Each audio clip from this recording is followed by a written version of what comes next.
He was a person who I think now, as I've matured, he clearly was into a place of kink. And everything was okay, but every now and then I would hear like a snarl. What's happening? What's going on? This is Trashcan Time Machine, where folks dive into the dumpster to tell a story from their past when they were trash. Coach Bellamy, are you ready to lift the lid? Let's go. Let's take out the trash. There was this one time, there was a very nice gentleman who was really interested in me, and I wanted to give him play. This was early 2000s, and I was working at a spot called Fat Cats in Hinesville, Georgia. And he was a patron. He came in there one night. He was one of the guys that didn't say much, and that's one of the things that's a turn on to me. And he shot his shot. He talked trash, so I wanted to see if he could back it up. I went to his place because I wanted to give him a run for his money. And I think that I got more than what I had bargained for. He was a person who I think now, as I've matured, he clearly was into a place of kink. And everything was okay, but every now and then I would hear like a snarl on my back, like, what's happening? What's going on?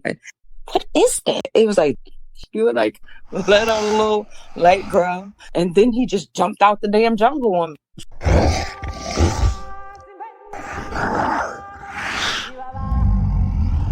He growled. He growled.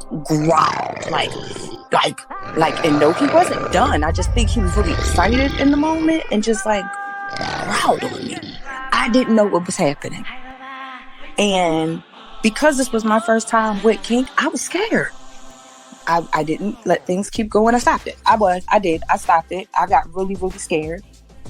But I said, I think my kids is calling me. My kids is calling me. I need to go home. And he looked at me. He said, what? I said, I got to go home. My kids is calling me. I could feel it. What the hell is going on here? It's growls and this is... Wait. I didn't even put my pants on good because I thought claws was going to come out, and I really was afraid. Because again, he's behind me, so I can't even see. You know what I mean? I can't protect myself.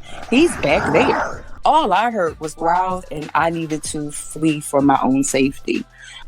I did change my number. I did. I was trash for that. I did.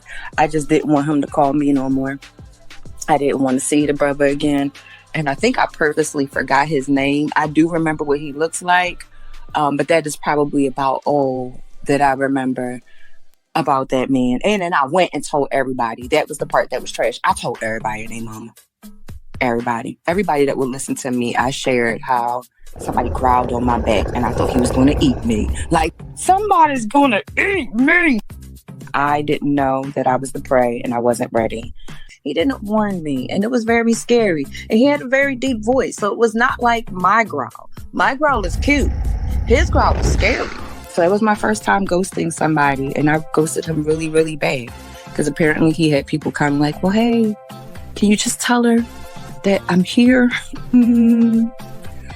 Was this your first kink or just your first? I think he was. Platinum level I didn't kink? know it. I think he was my first kink, and I had no idea what was happening. That's really what it was, is that I didn't know he was very much so in kink. He was a primal prey. And I didn't have a clue as to what any of that meant. There was no conversation. Back then, you didn't have conversations about what any of these things meant. This is a good place to, number one, there wasn't at all any conversations of gosh, kink is so open now because of the podcast world. Yes. But there isn't very, back then, that wasn't a thing that happened. And what's interesting was he did so much conversations about sex. He talked such a good game. I don't know. I'm a growl one. Give me some kind of warning. sexually before he pulled a Wolverine, it sounded like you was fine. No, but so that was my problem is before he pulled a Wolverine, back then I used to let people live. That's where I was trash. And that's another place as a woman, I will say I was trash because I wouldn't tell people that it was whack because I didn't want to hurt their feelings, right? And that's the thing that a lot of women do. And that's trash on our part because he thought he was doing, I think that's why he growled because to him, he was doing a really great job. And we hadn't even gotten to a place where the chemistry was really clear yet. It wasn't that he was doing a bad job. It was like, you're just now kind of maybe getting there. And but the snarls was... Thundercats! If he would have said, like, listen, I'm into this kind of predator, this primal prey, yes. Primal prey. Mm-hmm. Would that have been if I had known that, even then, if I had known the dynamic would have looked different, but I would have been into it. So if it was now, I think I would be here for it. Because number one, like having these conversations is a part of consent. Yeah. And we do believe in radical and jubilant, exuberant consent around these parts. Like if you ain't into something, whether it's being meat in the jungle for this fucking snarling jackal in the middle of the jungle, whether it's that or race play or CNC or whatever you're into, like these are the conversations that you kind of have to have ahead of time. You know, after kind of like things died down and you ghosted him, did you ever see him again? I literally never did. And I think I did that on purpose. It was like, he had cornball on him in a way that didn't fit well with me. So I like made sure I stayed in my lane too. Like I went out of my way to not see him again. This reminds me of that scene in Waiting to Exhale where Wendell Pierce was just having sex with one of his guys. And he started, whose is it? And she was just sitting there like, okay.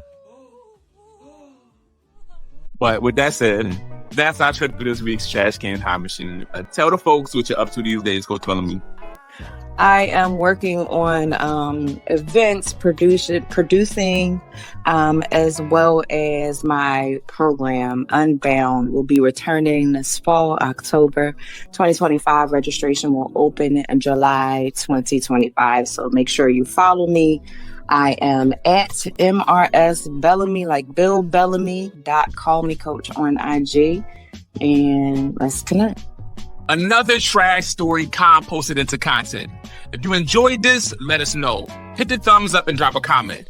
If you want to hop in the trash can time machine yourself and share your funny story about a time you were trashed, email me at visionpoet@gmail.com or DM me on Instagram at visionpoet. And make sure you tune in to Trashterpiece Theater every Sunday for new animated trash stories from the 90s and 2000s.